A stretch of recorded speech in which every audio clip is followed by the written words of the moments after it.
Banana bread is great, but it's also pretty basic. It's just, you know, reliable and humble and fine, but I was thinking we should amp it up a little bit. Today we are taking banana bread to the next level. We are going to be swirling it with plenty of Nutella throughout the banana bread itself and on top, topping things with a little bit of sugar, and I think it's going to blow your mind. Let's get right to it. Get your oven preheating to 350 degrees Fahrenheit. Let's talk bananas first. You will need 1.5 cups of bananas. It's mashed bananas, of course. That is 385 grams, and I'm just going to go ahead and weigh these. It's gonna make my life a lot easier. This is typically 3 large bananas. These are not large, so I'm expecting I'll need probably 4 or so here. This is why you want to weigh them. This is a little offensive to me. That's too brown. I want them brown on the outside, not on the inside. Just remove that guy real fast. Something to know about bananas, anytime you're making banana bread, you want the outside to be brown and spotty. The browner and spottier they are, the sweeter your banana bread will be and the more moist it will be. Yes, you can make this with bananas of pretty much any degree of brownness, but the browner the better. And evidently the more difficult to open. Excuse me. This is going to take a lot of bananas. Oh my goodness, we're going into our 5th banana. Oh, it's perfect. Let's go ahead and mash these. Oh, also the riper and browner they are, the easier they are to mash. I'm gonna get these good and mashed. I could have actually mashed this in a smaller bowl, but it's all right. Nikki's doing the dishes, no big deal. Grab yourself another bowl and we are going to cream together our butter and our sugar. You will need a 1/2 cup or 113 grams of softened, unsalted butter and 3/4 cup of plain old granulated sugar. That is 150 grams. Also 50 grams of firmly packed light brown sugar, which just adds like a nice little depth without making the bread too heavy. All right, you could do this next part in a stand mixer with a paddle attachment if you prefer. I'm just going to be using my electric hand mixer.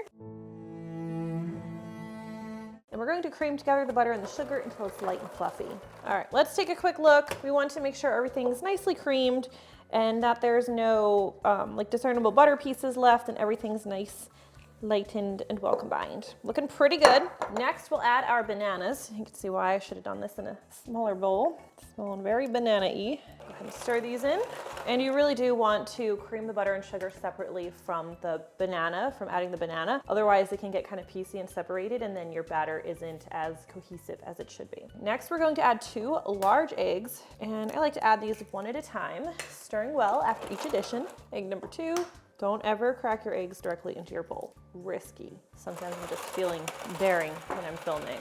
All right, next, let's add a 3rd cup of sour cream. Tested this recipe a whole bunch of ways. With my classic banana bread, I like to use buttermilk, which is great, love buttermilk. But sour cream actually worked well for giving this bread a structure that kind of suspended the Nutella nicely throughout instead of letting it sink to the bottom. So sour cream it is. I'll always get comments from some people who are like, I don't like sour cream. I get that. Like my son doesn't like sour cream either. Like he hates the taste of it, but he likes this banana bread. You don't taste sour cream. You just taste the bread has a really nice depth of flavor. So just something to be aware of. Okay, also I'm adding 2 teaspoons, 2 heaping teaspoons. You shouldn't measure your vanilla over the mixing bowl either. Vanilla is low stakes. 2 teaspoons of vanilla extract. And for the weight on the sour cream, that was 80 grams. I do always put the metric measurements in the description, so you will always have them there, and that is how I personally test my recipes, is always with weights. Get yourself a kitchen scale if you don't already have one. It's a game changer. Let's mix it up. At this point, we are done with our electric mixer. We are going to grab a separate mixing bowl. We're going to add 2 cups or 250 grams of all-purpose flour, a teaspoon of baking soda, and 3/4 teaspoon salt. My salt is behind me. Again, I don't have a 3/4 measuring teaspoon, but I do love these little gold guys, so I'm gonna keep using them. I gotta use it 3 times. All right, a whisk. I lost my whisk. We'll use a spoon. Spoons work fine. Just make sure you get everything nicely distributed. All right, let's bring back our wet ingredients. Done with the mixer. Don't use the mixer for this part because banana bread is a quick bread, which means it's similar to like muffins and pancakes in its batter is similar. And if you use a mixer or you overmix the batter, what you're going to end up with is like a dense, rubbery baked good. You don't want that, I don't want that. So we're just going to use a spatula and gently fold things together. You do want everything nice and uniform, just don't go crazy. Batter is nice and uniform. We are going to be baking this in a 9x5 bread pan. This particular one is actually a smidge smaller than a 9x5, but it's my favorite, so we're going to be using this. It's like a 8.5 or something.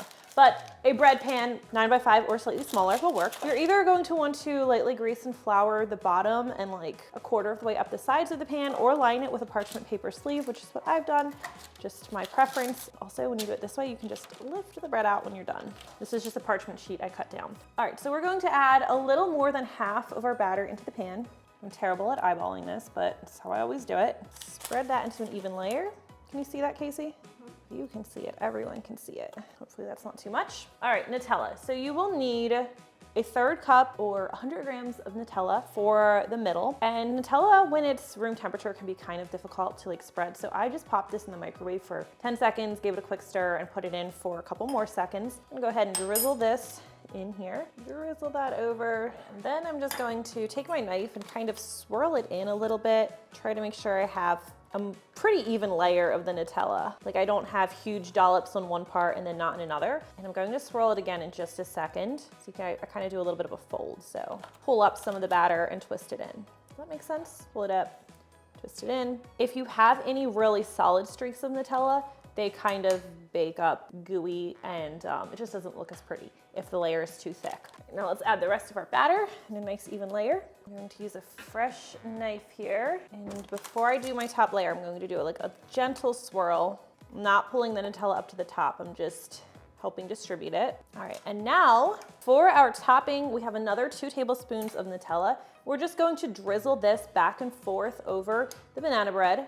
Just a little bit.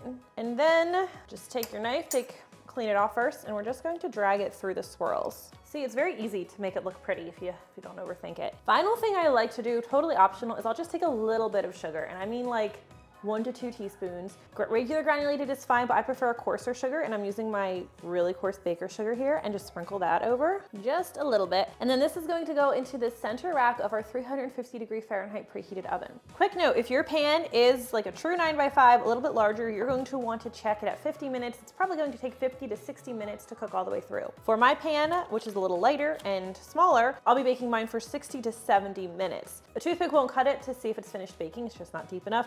You're going to need a wooden skewer. Insert that in the center of the banana bread. It should come out clean or with a few moist crumbs, but it shouldn't come out with any wet batter. You're going to want to let the bread cool in the pan for about 15 minutes before you remove it. Then I like to carefully remove it from the pan. I'll usually run a knife along either edge, run it all the way around if you didn't use a parchment sling, and then you can carefully remove it from the pan. Now from here, you'll want to let it cool a bit more before you cut in generally, because it's going to still be quite hot. I've given it about another 15 minutes. I still like it warm, so let's go ahead and cut a slice. Quick note, it gets a little bit dark on top because of the Nutella and just, baking it, but if you notice it starts to get super dark in the oven or a little darker than you like, you can always tint it with a little bit of aluminum foil. Let's go ahead and break in just so you can get a good look at the interior. I know a couple of you asked for more of those shots. You have no idea how long it takes us to get these shots sometimes.